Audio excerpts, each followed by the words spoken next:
of that was directing Grease on Broadway, another 1950s musical. So I sort of like thought, oh, that might be my inroad.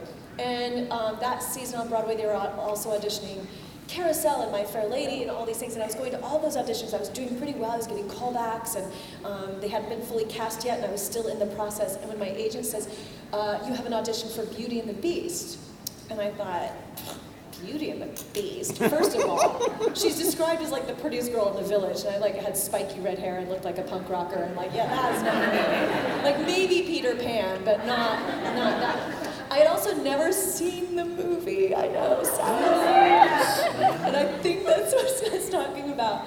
I had never seen the movie, and I was this theater snob, like, Disney's gonna do a cartoon on Broadway? I don't think so. And it's such a life lesson, isn't it, to A, not edit yourself, right? Don't ever limit yourself. People will limit you, don't be one of them. So, who knew, you know? That I could be Belle, and also wigs and dresses can do a lot for somebody. So, but also the fact that I was putting down this idea of Disney doing Broadway, which of course now seems so obvious for Disney to be on Broadway, but this was their first production on Broadway, and I was sort of snobby about it, and what an idiot. I went to the audition because my agent said, no, your job is to go and meet this casting director. And I sang my song, and I think what you're referring to is the fact that I hadn't seen the movie maybe should have worked to my disadvantage, but worked to my advantage because Paige O'Hara was amazing in the movie. But the moment you start doing an impersonation of somebody, it loses that authenticity. And now that Paige and I are good friends, I recognize that we're very similar people and similar performers. So what I was doing at my audition was never betraying what Paige did, but it was authentically me, and it must have rung true a little bit for them. Also, if you're gonna mimic Paige, the movie was 90 minutes and the play's 2.5 hours, there's an hour new material, and so you've got to sort of be able to draw from yourself anyway, but I ended up booking it because I hadn't seen the film and didn't have these preconceived notions. And you know, when I read the scene for them, they're like, oh, read the scene for us. You know, Papa, do you think I'm odd? And I thought, well, she must be odd. And so I did something goofy and I got a laugh, which is not what the scene's about at all. But I think it gave them the impression of like, oh, we can explore new avenues of Belle.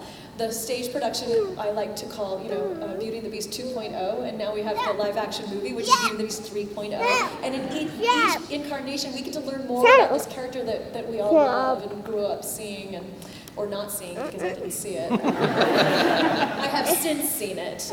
The day that the final callback was 3 days in a row. The first day working with the artistic director, the musical director, the director and choreographer. The last day was singing for Michael Eisner, Jeffrey Katzenberg, and 30 other Disney executives. Those were the CEOs and presidents of the company at the time.